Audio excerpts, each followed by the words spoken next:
Hello everyone, welcome to my YouTube channel wise choice tutorial.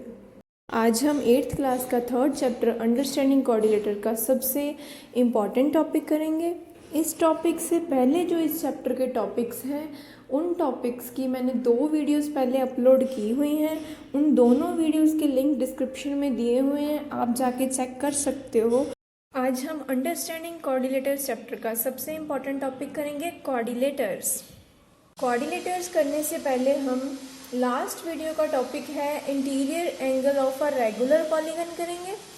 Interior angle of a regular polygon ये दोबारा इसलिए किया जा रहा है क्योंकि स्टूडेंट्स को इसमें कुछ डाउट्स आए हैं, इसलिए इसकी एक्सप्लेनेशन हम रिपीट कर रहे हैं। चलो अब देखते हैं interior angle of a regular polygon होता क्या है। हमने इसमें एक रेगुलर पॉलीगन लिया है। रेगुलर पॉलीगन कौन सा होता है? जिसकी all sides are equal and all angles are also equal. जिस भी पॉलीगन की सारी साइड्स भी इक्वल हो और सारे एंगल्स भी इक्वल हो। इसकी सारी साइड्स भी इक्वल है, हमने इक्वालिटी का साइन लगाया हुआ है सारी साइड्स में। इसका मतलब है कि इसकी सारी साइड्स इक्वल हैं। ये वाले पॉलीगन की सारी साइड्स क्या है? इक्वल हैं। उसके बाद ये सारे एंगल्स जो हैं, ये सारे के सारे एंगल्स भी इक्वल हैं। अगर ये है, अगर ये वाली और ये वाली दोनों प्रॉपर्टीज सेटिस्फाई हो रही हैं, इसका मतलब है कि हमारे पास जो भी पॉलीगन है वो कौन सा पॉलीगन है? रेगुलर पॉलीगन है। अगर ये दोनों प्रॉपर्टीज में से एक भी प्रॉपर्टी सेटिस्फाई नहीं हो रही है, इसका मतलब क्या है? वो इर्रेगुलर पॉलीगन है, वो रेगुलर पॉलीगन नहीं है। हमने इंटीरियर एंगल किसके देखने हैं? रेगुलर पॉलीगन के देखने हैं। तो देखते हैं क्या करना है। सबसे पहले हमने लेट कर लिया angle A equal to angle B equal to angle C equal to D equal to angle E and equal to angle F. ये सारे एंगल्स क्या है? इक्वल है। हमने बताया कि रेगुलर पॉलीगन के सारे इक्वल है। हमने रेगुलर पॉलीगन ही तो लिया है, तो उसके सारे एंगल इक्वल है। हमने ये सारे एंगल्स को लेट कर लिया एक्स। हमारे ये सारे एंगल्स क्या हो गए? एक्स हो गए। हमने लेट कर लिया कि सारे एंगल्स जो भी हमारे पास ये 6 एंगल्स हैं, 6 के 6 एंगल्स हेक्सागन के क्या हो गए? एक्स हो गए। ये हमने लेट कर लिया। ये लेट करने के बाद हमने कहा we know that sum of angles of a regular hexagon, जो हमारे रेगुलर हेक्सागन के एंगल्स हैं उनका सम किसके इक्वल होता है? n-2 whole multiply by 180 degree. ये हमने लास्ट एंगल सम प्रॉपर्टी में भी किया था। हमारे पास जितने भी रेगुलर पॉलीगन होते हैं उनका एंगल सम कितना होता है? ये होता है। हमने अब रेगुलर हेक्सागन लिया है, वो भी तो पॉलीगन है, रेगुलर पॉलीगन है, तो उसका भी एंगल सम कितना है? इतना है। अब हमने लिया है हेक्सागन, जो हमने फिगर ली है, जो पॉलीगन लिया है, रेगुलर पॉलीगन कौन सा लिया है? हेक्सागन लिया है। तो हेक्सागन की टोटल नंबर ऑफ साइड्स कितनी होती है? n क्या है? Number of sides. तो नंबर ऑफ साइड्स टोटल कितनी होती है हेक्सागन की? 6 होती हैं। तो हमने n को पुट कर लिया 6। अब हम ये एंगल सम प्रॉपर्टी है, जो सम ऑफ एंगल्स का फॉर्मूला है, उसमें n की वैल्यू पुट कर देंगे। Sum of angle of a regular hexagon, उसके ये वाले फॉर्मूले में n की वैल्यू कितनी? 6 पुट कर दी। 6 - 2 होल मल्टीप्लाई बाय 180 डिग्री। 6 - 2 कितना हो गया? 4 हो गया। 4 मल्टीप्लाई 180 डिग्री, 4 मल्टीप्लाई 180 डिग्री कितना आ गया? 720 आ गया। Now sum of angle of a regular hexagon, जो हमने रेगुलर हेक्सागन लिया है उसके एंगल्स का सम कितना हो गया? 720 हो गया। हमें पता चल गया सारे जो एंगल्स हैं रेगुलर हेक्सागन के, उसका सम कितना है? 720 है। Sum of angle of a regular hexagon क्या है? हमने सम ले लिया। हमने 6 एंगल्स लिए थे जो हेक्सागन की फिगर ली थी। Angle A, angle B, C, D, angle E and angle F, ये सारे एंगल्स हैं, इसका हमने सम ले लिया। हमने ये बताया सम ऑफ एंगल्स रेगुलर हेक्सागन, तो रेगुलर हेक्सागन के सारे सम ले लिया एंगल्स का। वो किसके इक्वल है? 720। अभी हमने ऊपर निकाला है। तो हमने ये सारे एंगल्स को लेट क्या किया था? एक्स लेट किया था। हमने बोला था जो हमारे पास एंगल ए है, बी है, सी है, डी है, ई है एंड एफ है, ये सारे इक्वल है, एक दूसरे के इक्वल है। All angles are equal. और हमने उसको लेट किया था, ये इसकी वैल्यू क्या है? एक्स लेट कर लिया था हमने। तो यहाँ पे सभी एंगल्स की जो वैल्यू है वो एक्स पुट कर दी। उसके बाद हमने ये सारे एक्स को सम अप कर दिया। तो सम करने के बाद हमारे पास आ गया 6x। इधर 6x आ गया और इधर 720 है। तो इसके बाद हमने इसको इक्वेट किया क्रॉस मल्टीप्लाई करके, तो 720 अपॉन 6 आ गया, x की वैल्यू हमारे पास 120 आ गई।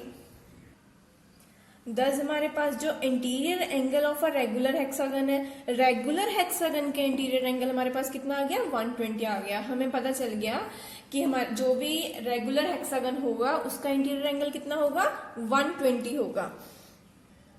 अब हम इसी से जनरल फॉर्मूला तैयार करेंगे कि हमने अगर किसी भी पॉलीगन का, सिर्फ हेक्सागन का नहीं, किसी भी रेगुलर पॉलीगन का अगर इंटीरियर एंगल निकालना है तो हम कौन सा फॉर्मूला लगाएंगे, तो वो फॉर्मूला हम अब ड्राइव करेंगे। अब हम रेगुलर पॉलीगन का इंटीरियर एंगल निकालने का फॉर्मूला ड्राइव करने लगे हैं, जनरल फॉर्मूला।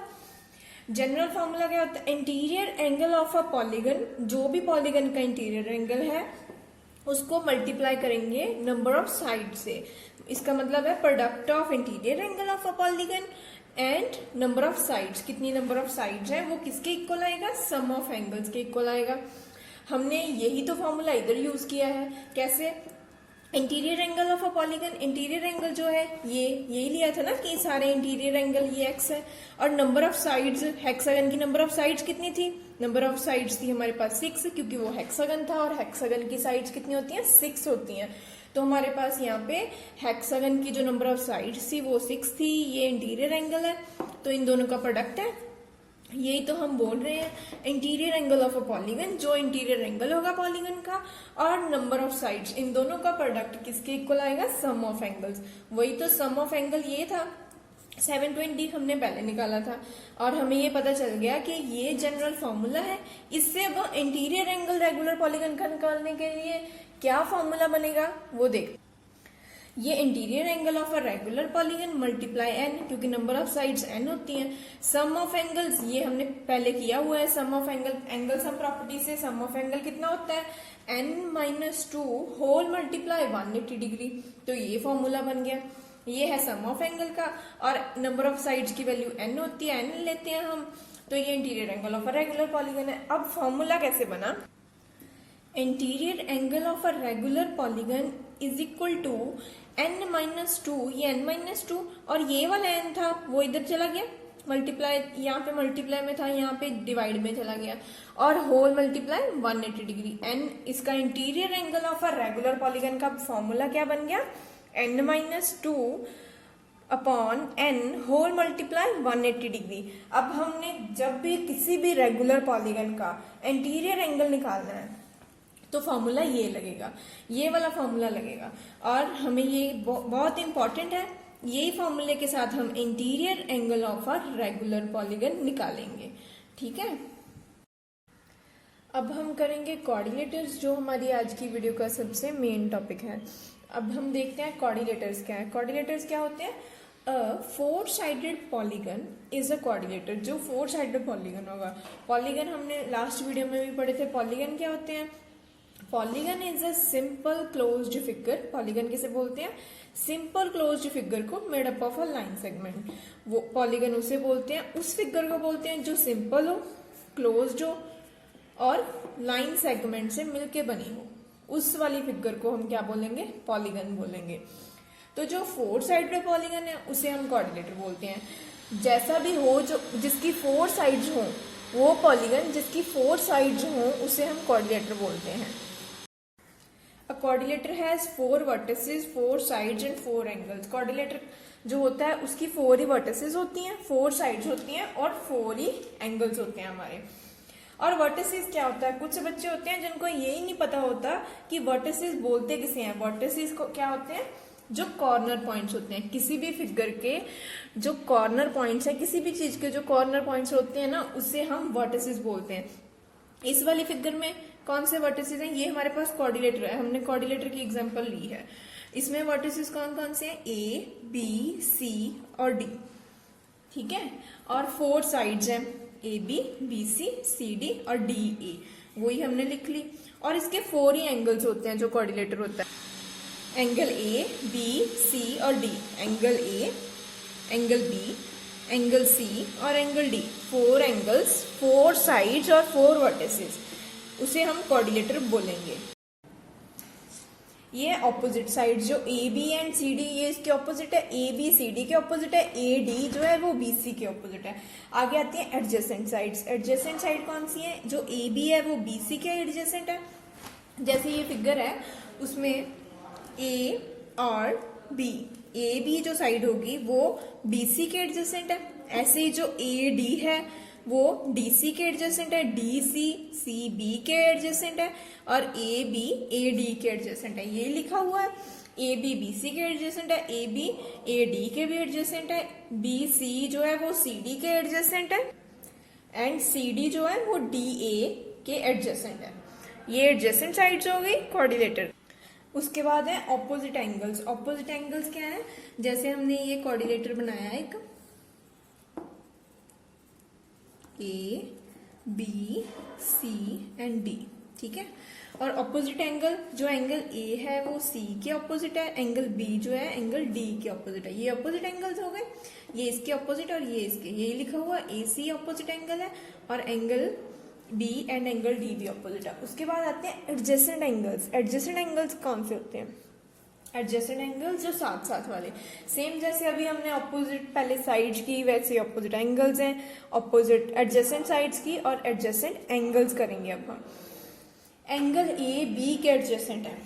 एंगल ए उसके साथ कौन सा है? एडजेसेंट का मतलब वो जो साथ वाला होता है। ए के साथ बी एडजेसेंट है, ए के साथ डी भी एडजेसेंट है, ए के साथ डी भी एडजेसेंट है। ऐसे बी के साथ है सी एडजेसेंट है और सी के साथ डी एडजेसेंट है। ये एडजेसेंट एंगल्स हो गए। अब आगे डायगोनल्स ऑफ अ कोऑर्डिनेटर्स। हमने साइड्स पढ़ ली, एंगल्स पढ़ लिए, अब पढ़ेंगे डायगोनल्स ऑफ अ कोऑर्डिनेटर। हमने पॉलीगन के भी डायगोनल्स रीड किए थे ना, पढ़े थे, वैसे ही हम कोऑर्डिनेटर के पढ़ेंगे। कोऑर्डिनेटर भी एक पॉलीगन है, सेम वैसे ही कोऑर्डिनेटर के भी डायगोनल्स होते हैं। हमने एक कोऑर्डिनेटर बना लिया, 4 साइड्स वाला, 4 इसके वर्टिसेस हैं, ठीक है। तो ये कोऑर्डिनेटर बन गया। Line joining 2 opposite vertices of a coordinator is a diagonal. Line join करेगी 2 ऑपोजिट वर्टिसेस। वर्टिसेस बताया था कॉर्नर्स।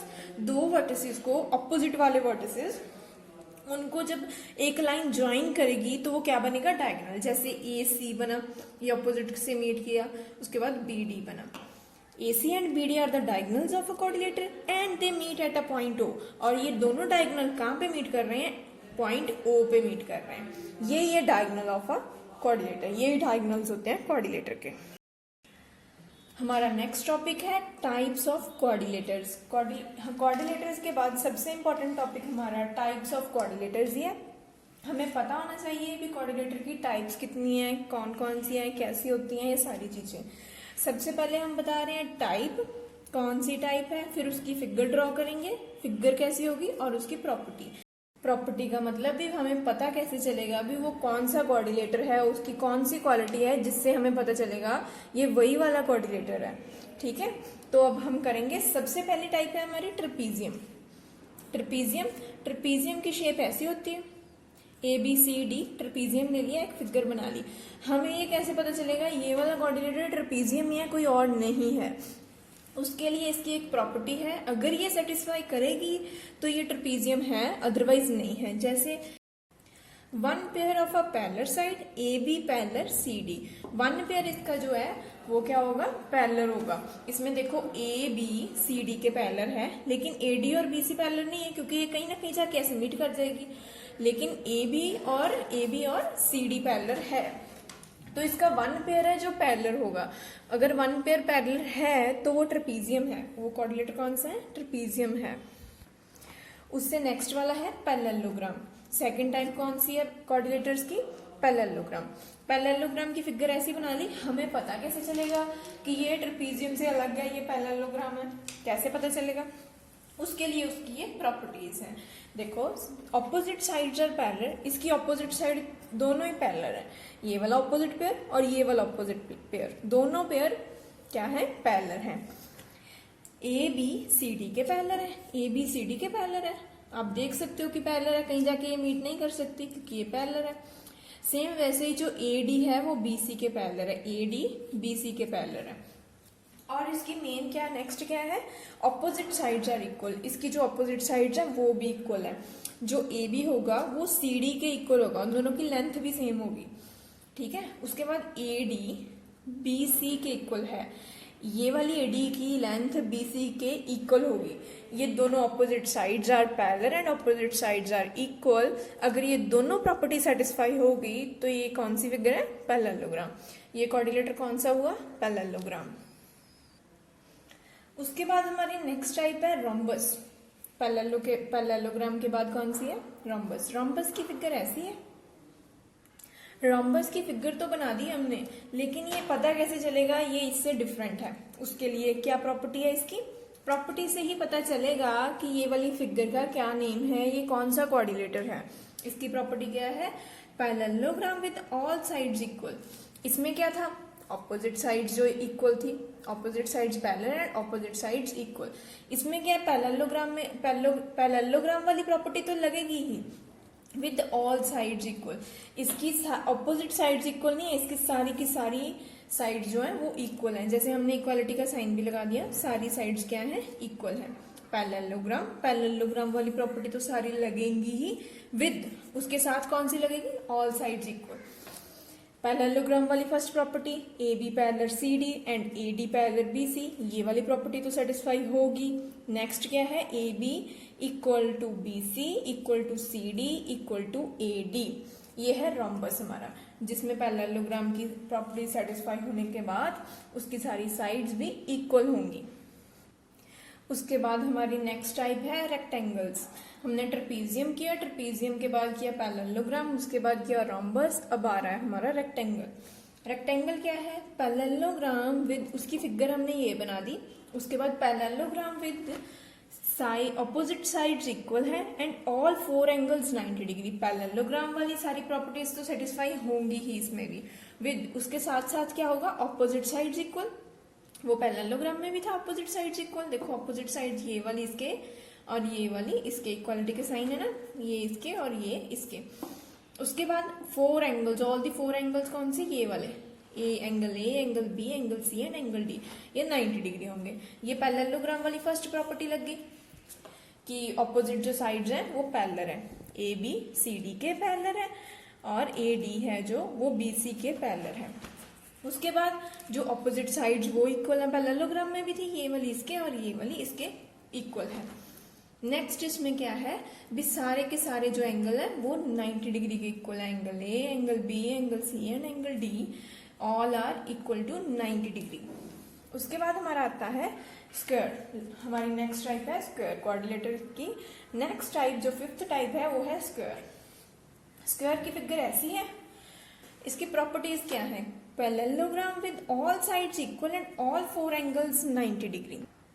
इसमें भी पैरेललोग्राम वाली प्रॉपर्टीज तो सारी लगेंगी, उसके साथ साथ विद, उसके साथ साथ क्या है, ऑल साइड्स इक्वल, उसकी सारी साइड्स इक्वल होंगी, ऑल फोर एंगल्स 90 डिग्री, और उसके के सारे एंगल्स क्या है, 90 डिग्री।